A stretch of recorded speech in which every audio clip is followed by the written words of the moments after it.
China ya tiene red global de puertos. A Estados Unidos se le durmió. Desde los tiempos de Mao, China no enfrenta una crisis económica tan severa como la actual. Todo comenzó con el derrumbe de su sector inmobiliario y siguió con una especie de reversión parcial de la apertura de Deng Xiaoping. Pero aún atrapada en ese laberinto, China no pierde de vista su rol como aspirante a hegemón mundial. Además, el país cree haber encontrado una solución a sus problemas económicos mediante un cambio de enfoque, en realidad no tan nuevo. En lugar de construir casas y edificios de apartamentos, erigirá fábricas de manufacturas avanzadas. El problema es el destino de esa producción, que ya no puede dirigirse tan fácilmente a la Unión Europea o Estados Unidos para ensanchar sus ya inmensos déficits comerciales. Por eso se espera que se dirija al mundo en desarrollo, donde ya la influencia china es importante, aunque está comenzando a percibirse como una forma de coloniaje que, hasta hace poco, se adjudicaba a Estados Unidos y a Europa solamente. La colonización financiera que somete mediante el endeudamiento. Antes de meternos a fondo, no olvides suscribirte a nuestro canal y activar las notificaciones para mantenerte al día con nuestras actualizaciones.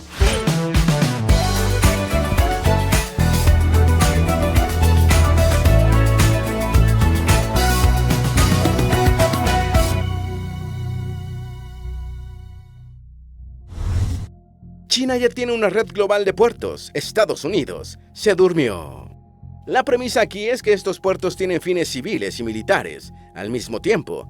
Entonces, la red global de puertos chinos equivale a una red global de bases navales.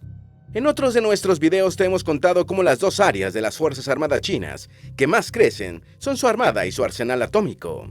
Pues bien, el crecimiento de la Armada tiene una correlación con el desarrollo de la red global de puertos, que tuvo como excusa inicial la iniciativa de la Franja y la Ruta. Y es que resulta que los puertos son parte de la ruta marítima de la seda, el componente oceánico de la iniciativa.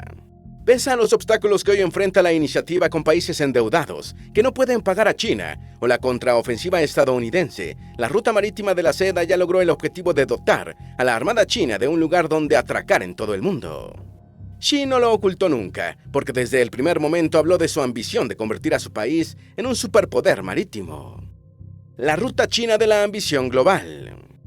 La ruta marítima de la seda se extiende desde el sur de China, pasando por el Océano Índico y los puertos más transitados de Oriente Medio, para llegar finalmente a Europa. Cuando Xi anunció la iniciativa, China solo tenía presencia en 44 puertos alrededor del mundo, que funcionaron como base de la expansión. Una década después, Pekín opera 100 puertos en 50 países ubicados en los 5 continentes y en todos los océanos, porque hay puertos al margen de la ruta marítima de la seda original, en América y África Occidental. Cuando decimos que la operación es china, nos referimos a que la mayoría de las instalaciones han sido construidas por compañías propiedad del gobierno, lo que lo pone, junto al Partido Comunista, al frente de todo. Si revisamos en un mapa la ubicación de las instalaciones, constatamos que estas están en el núcleo de todas las cadenas de suministro global más importantes. Esta es, junto a la militar, la otra arista de la expansión china en los mares. Un ejemplo de ello es la expansión en el puerto Califa, en los Emiratos Árabes Unidos, un hub que conecta Asia, África y Europa. En él, Pekín construyó una terminal de contenedores para COSCO Shipping, la estatal china. Esa posición es obviamente útil para el comercio y también para espiar a Estados Unidos y potencialmente hostigar a la armada de ese país. Puertos civiles y militares a un mismo tiempo. No solo Califa sirve a la doble finalidad estratégica. El puerto de Lagos, en Nigeria, recibió una flotilla de la Armada china en julio. Antes, en 2015, Pekín reconoció que estaba construyendo una base naval adjunta al puerto de Djibouti, que ya opera civilmente. La base abrió en 2017 a casi 10 kilómetros de una base militar estadounidense en el país. Por Djibouti pasa el 10% de las exportaciones mundiales de petróleo y el 20% de las exportaciones de otros bienes. La hegemonía global estadounidense amenazada. El avance chino todavía no logra desbancar la presencia global estadounidense, pero la amenaza es seria. Ninguna otra armada crece tan rápido como la China, y desde hace rato se aventura muy lejos de sus costas. Hace apenas 2 décadas, China no tenía presencia naval en el Océano Índico. Actualmente mantiene entre 6 y 8 barcos de guerra permanentemente en esa vía. Por eso, comenzaremos en el Océano Índico, una revisión geográfica de la ruta marítima de la seda. El Océano Índico. Esta fue una de las metas estratégicas de China desde el inicio de la iniciativa de la Franja y la Ruta. Entenderlo es sencillo cuando se constata que es la vía de tránsito para las principales navieras del mundo. Más aún, el 80% de todo el comercio chino pasa por este océano, incluyendo casi todo su petróleo. En el caso de una eventual guerra bastaría con dominar el Índico para estrangular a China. Desde la segunda posguerra ya Estados Unidos controla los pasos del Océano Índico, con dominio sobre el estrecho de Malaca por medio de su aliado Singapur. India, que ha enfrentado a China militarmente, cierra el otro extremo, pero al mismo tiempo, Delhi es socio de Pekín en el BRICS. Un mapa delata que las inversiones chinas en la región están diseñadas para proteger la ruta. El Golfo Pérsico y el Mar Rojo. Aquí el interés es todo menos comercial, han advertido los estadounidenses. En esta ruta la vía es muy estrecha y hay varios puntos que hacen a los navíos vulnerables. Por eso la presencia aquí es proteger militarmente los barcos, inicialmente comerciales, pero con seguridad también militares. El Canal de Suez. La influencia china en los puertos egipcios a lo largo del Canal de Suez es clave por ser un atajo entre Asia y Europa. Algunos de los objetivos chinos aquí son los puertos de Ain, Songna y el de Alejandría. Europa. Ahora bien, nada es tan revelador del crecimiento del poder chino y del retroceso de la influencia estadounidense como el trayecto europeo de la franja marítima de la seda. Según el Washington Post, China controla o tiene participación mayoritaria en más de 20 puertos europeos. Algunos de esos nodos son estaciones logísticas de la OTAN y de la Armada estadounidense. Por eso es que voceros estadounidenses han dicho que la presencia china en puertos europeos es una preocupación de seguridad nacional. Las Américas. Originalmente, las Américas no estaban en los planes de la iniciativa de la Franja y la Ruta. No obstante, es una de las áreas de la ruta marítima de más rápida expansión. Ya China domina puertos en ambos extremos del Canal de Panamá. Pero la joya de la corona china en esta región del mundo es el megapuerto peruano de Chancay, de $3.000 millones. Sin embargo, no todo es geografía en la expansión marítima china. La red Lonking. China no tiene que tener presencia física en un puerto para dominarlo. Basta un software poco conocido, llamado Lonking, para cumplir su objetivo. Lonking es una plataforma logística digital del gobierno chino que ha sido adoptada por los puertos de Hamburgo y Rotterdam, entre otros 24 puertos alrededor del mundo, no todos incluidos en la ruta marítima de la seda. Pero no todos son ventajas en la expansión china. En casa hay problemas económicos que hacen tambalear todo. Más semiconductores, menos casas, el nuevo plan de China. Ya los bienes raíces y el endeudamiento local no sirven para sostener el crecimiento chino. El gobierno lo tiene muy claro y, en consecuencia, está cambiando la dirección de la economía. Aparte, hay necesidades estratégicas que también inciden en el giro. China no puede rezagarse tecnológicamente la vía que está usando Estados Unidos para contenerla. Por eso, el cambio se expresa en la manufactura de ciertos bienes que garanticen la supremacía y el endeudamiento del gobierno central. Desde 2005 no se experimentaba una reducción en los préstamos inmobiliarios, como lo demuestran los datos de octubre. Ese dinero se está dirigiendo hacia manufacturas de rápido crecimiento, como autos eléctricos y semiconductores. En suma, se trata de construir menos casas, que se quedan vacías formando las ciudades fantasmas, de las que te hemos hablado en otros de nuestros videos, y más semiconductores, la verdadera arma del futuro. La verdad es que deberíamos resumir esta política con menos casas y más fábricas de semiconductores, porque el esfuerzo constructivo se está traduciendo en la erección de estas edificaciones como hongos. El New York Times reporta que ya China ha levantado suficientes plantas de paneles solares para suplir toda la demanda mundial. Más aún, tiene tantas fábricas de autos eléctricos como para que de ellas provenga cada auto vendido en Estados Unidos, Europa y la misma China.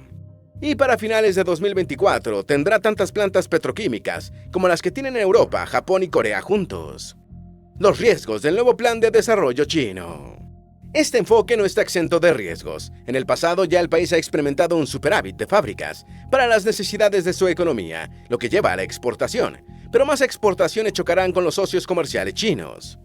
Por otra parte, ya Estados Unidos tiene una iniciativa similar de préstamos y subsidios a ciertas manufacturas, por lo que se espera una inundación del mercado, algo que bajaría los precios, restando beneficios. Lo que sí demuestra el cambio es que el gobierno no está dispuesto a rescatar al sector inmobiliario, que lucha ahora mismo contra la depreciación y la caída en las ventas. En el corto plazo es muy probable que la estrategia funcione y el país crezca, aunque no al ritmo de 2 dígitos al que se acostumbró por décadas. El problema es en el mediano y largo plazo. Quienes estudian la transformación alertan sobre el cambio del foco de la deuda de los gobiernos locales, al centrar como una estrategia que puede volverse contra el país en el largo plazo. Las raíces de la crisis inmobiliaria. El origen de la caída del sector inmobiliario fue la especulación durante 4 décadas, que elevó los precios muy por encima de lo que podía pagar un hogar promedio. Luego, el gobierno tomó el control de los préstamos y se negó a emitir más dinero para apuntalar la construcción. La reacción no se hizo esperar. La construcción representaba 1/3 del PIB chino. Con su crisis arrastró todo, a lo que se sumaron las consecuencias de la crisis sanitaria. Las autoridades creían que al levantar todas las medidas sanitarias, la economía daría un salto en 2023. Y sí, inicialmente hubo un rebote, pero las vulnerabilidades no se han despejado, lo que se refleja en la caída de la manufactura en octubre, luego del crecimiento de los 2 meses previos. El sistema bancario chino comenzó el cambio hace años. Lo que vemos hoy no es el resultado súbito de una política apenas pensada. La verdad es que Xi siempre tuvo en mente consolidar su liderazgo desde que accedió al poder. Su objetivo era replicar el liderazgo de Mao, para lo cual necesitaba un control de la economía del que no había dispuesto ningún líder chino desde Deng. El principal problema ni siquiera era lo monstruoso de su sector inmobiliario, sino el endeudamiento. Xi sabía que había que redirigir los recursos de la banca. Con eso en mente, mucho antes de la caída de Evergrande, ya los bancos habían empezado a prestarle a la construcción de fábricas, a un ritmo que presagiaba lo que vendría. Sin embargo, la voracidad del sector inmobiliario era tal que no puede sanearse solo, y siguió pidiendo prestado sin tomar en cuenta la señal de los bancos. Por eso solo quedó que el gobierno cerrara el grifo. Los datos citados por el New York Times no dejan lugar a dudas. Antes de la crisis sanitaria, los bancos chinos aumentaban sus préstamos inmobiliarios, más de $700.000 millones al año. Lentamente esa cifra se fue reduciendo. En los últimos 12 meses no cayó tanto, pero sí se mantuvo la tendencia de prestar menos a los desarrolladores inmobiliarios, al mismo tiempo que los hogares pagaban sus viejas hipotecas sin contratar nuevas, otra forma de secar los préstamos. En comparación, los préstamos netos para el sector industrial se dispararon de $63.000 millones en los primeros 9 meses de 2019 a $680.000 millones en los primeros 9 meses de este año. Una tajada importante de esa cantidad fue a parar a las fábricas de semiconductores, lo que le podría permitir al país depender menos de las importaciones y sortear los controles a las exportaciones impuestos por Washington, además de expandirse hacia la fabricación de autos eléctricos y barcos. El sector inmobiliario no puede ser olvidado. A las críticas sobre el superávit de fábricas, el nuevo plan chino suma el hecho de que, por su tamaño, no es posible depender solo de la manufactura de productos avanzados, que hoy únicamente contribuye con un 6 o 7% del PIB. También por su tamaño, no puede dejar al sector inmobiliario en el limbo, esperando que se rescate solo, algo que simplemente no sucederá, o retrasando una solución. Dentro de la queja original sobre la fricción que crearían las exportaciones chinas de manufacturas avanzadas, hay que entender que ni Estados Unidos ni Europa están dispuestos a aceptar un incremento de sus déficits comerciales con China. Ya la Unión Europea está investigando los subsidios chinos a la industria de autos eléctricos, lo que presagia una nueva disputa comercial entre Pekín y Bruselas. Aquí es donde entra en escena una jugada china muy inteligente, advertida que de sus exportaciones no serán bienvenidas en las economías avanzadas. Está cortejando a los países en desarrollo. Los obsoletos aparatos industriales de esta parte del mundo son una oportunidad para los bienes avanzados chinos, una entrada que estos países no tienen cómo evitar si viene acompañada de préstamos generosos y del apoyo político chino en foros internacionales. Por si esto fuese poco, muchos de estos países ya están luchando para refinanciar deudas con China, contraídas con el contexto de la iniciativa de la Franja y la Ruta, que se demostraron impagables. Si le deben a China, estos países no parecen tener la capacidad de imponerle tarifas a sus exportaciones que, por otra parte, lucen imparables, como lo demuestra el 31% de las exportaciones globales que le pertenece al Gran Dragón. Mientras una de cada 3 exportaciones mundiales proviene de China, Estados Unidos solo alcanza el 16% de las exportaciones globales y del mundo en desarrollo proviene el 19%, mayormente de materias primas. Una sola cosa no cambia en el plan chino: endeudarse para crecer. China es adicta al endeudamiento, no concibe un mejor mecanismo para crecer. El cambio del endeudamiento de los gobiernos locales al gobierno central no es más que un maquillaje que no altera en nada la naturaleza de su crecimiento. Peor aún, el saneamiento de las deudas locales no va tan rápido como se quiere. Desde el año 2020, este tipo de préstamos ha crecido a un ritmo de tsunami, hasta alcanzar 8 billones de dólares, en la escala larga, el año pasado. A esa cantidad hay que sumar la deuda contraída por unidades semi-independientes de los gobiernos locales, que representa otros 3 billones de dólares, también en la escala larga. Toda esa deuda es lo que explica un hecho que suele pasar desapercibido. En realidad, China está más endeudada que Estados Unidos, dado el tamaño de su economía. ¿Por qué China les presta billones a países con problemas financieros? Aún endeudada, China les presta a países con problemas financieros. ¿Por qué? La respuesta sencilla es que lo hace para aumentar su influencia. Lo acabamos de ver en una de las secciones anteriores, cuando explicamos que Pekín puede imponer más déficits comerciales a los países que le deben y así dar salida a sus exportaciones, que enfrentarían tarifas en Estados Unidos y en la Unión Europea. El punto de partida de esta forma de coloniaje son los 1.3 billones de dólares en la escala larga que China prestó a países en desarrollo, muchos de los cuales no puede recuperar sin refinanciar. El contexto de esta herramienta de política exterior es la iniciativa de la Franja y la Ruta, que muchos gobiernos mordieron, como el anzuelo que siempre fue. La iniciativa comenzó en 2013 y trató de vincular a 150 países por medio de infraestructura construida, con recursos y frecuentemente con personal chino. El siguiente paso fue que China, al no poder cobrar los créditos originales para infraestructura, dejó de emitir nuevos créditos y cambió a refinanciar esas deudas. Créditos perdidos. Los préstamos chinos para rescates financieros de préstamos anteriores aumentaron de 5% en 2013 a 58% en 2021, mayormente destinados a países de ingresos bajos o medios. Esta es una posición nueva y poco cómoda para China, a pesar de que sirve para que avance su política externa. Muchos de esos préstamos corresponden a dinero que sale del Banco Central chino y se dirige a los bancos centrales de los países que no pudieron honrar sus deudas. Lo preocupante es que lo que deben estos países a China es solo una fracción de sus múltiples deudas a otros acreedores internacionales, como el Fondo Monetario Internacional. Ese endeudamiento global solo empeoró con la crisis sanitaria y con la inflación de alimentos y combustible que causó la agresión rusa a Ucrania. Cambio de roles: China como acreedor, Estados Unidos como benefactor. Parte de la incomodidad de China con su nuevo rol refinanciando sus propios créditos se debe a que contradice su narrativa de socio amigable y confiable de los países en desarrollo que le disputó a Estados Unidos, el logro de las finanzas internacionales desde la segunda posguerra. Washington trata de aprovechar el cambio de imagen para posicionarse como lo que pretendió ser China hace una década con la iniciativa de la Franja y la Ruta. Eso es lo que explica los esfuerzos estadounidenses por establecer fuertes lazos con los países en desarrollo a través de su propia versión de la iniciativa china, la Corporación Financiera para el Desarrollo Internacional, DFC por sus siglas en inglés, creada por la administración Trump. La DFC anunció, la primera semana de noviembre, créditos para infraestructura en países que forman parte de la iniciativa de la Franja y la Ruta. 125 millones de dólares para la modernización de un astillero en Grecia y 553 millones para la expansión de un puerto en Sri Lanka. A la distancia podría parecer muy modesto, pero lo interesante es que replica lo que hizo China en un momento en el que el Gran Dragón ya no está prestando mucho para infraestructura. La DFC fue la respuesta estadounidense a la rápida expansión de la influencia china por medio de la construcción de infraestructura, una respuesta tardía que le tomó a Washington 7 años para echar a andar. En unas condiciones distintas a las de hoy, tanto la Casa Blanca como el Congreso se pusieron de acuerdo para fusionar y expandir dos agencias federales que ya existían para dar lugar a la DFC. Entre septiembre del año 2022 y el mismo mes de este año, la DFC financió 9.3 mil millones de dólares en la escala larga, algo más que los 7.4 mil millones del año anterior. Según datos de otro reportaje del New York Times, entre 2014 y 2017, China proveía 3 veces más dinero para infraestructura en el mundo en desarrollo que Estados Unidos. Para 2012, Pekín solo gastaba 30% más.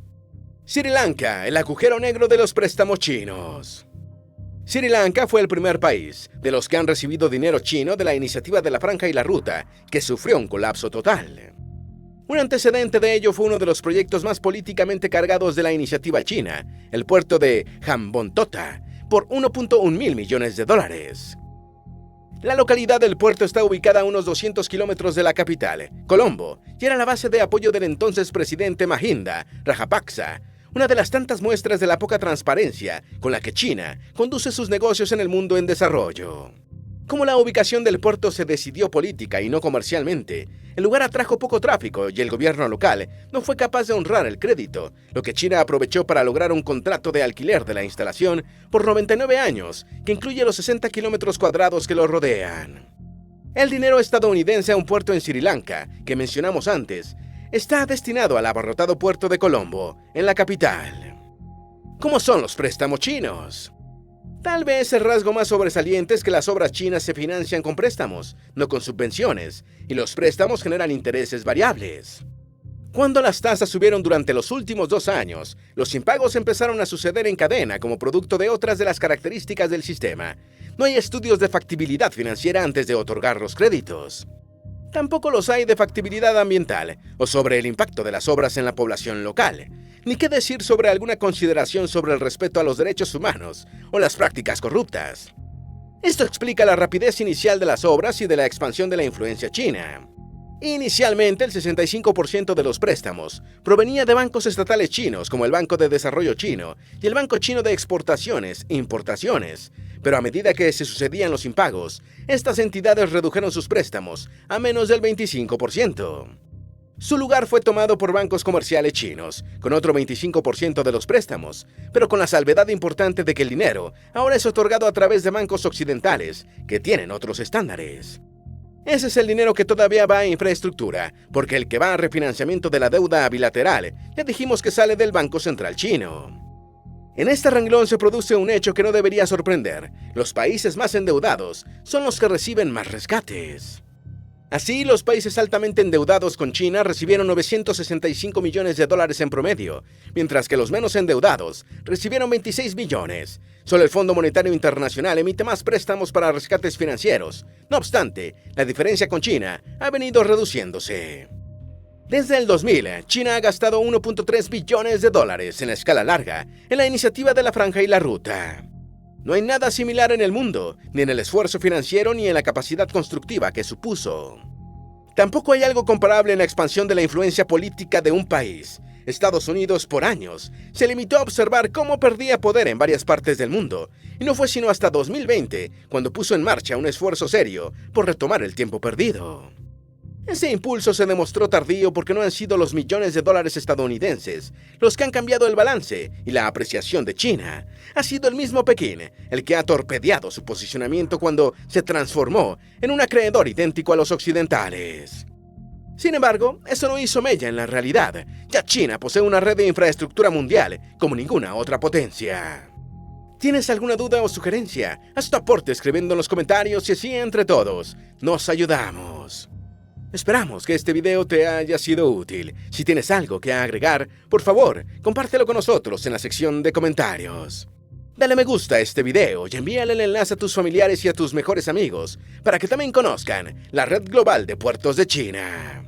Si eres nuevo en nuestro canal, no olvides suscribirte. Recuerda, la vida siempre es mejor creando y dando valor al mundo.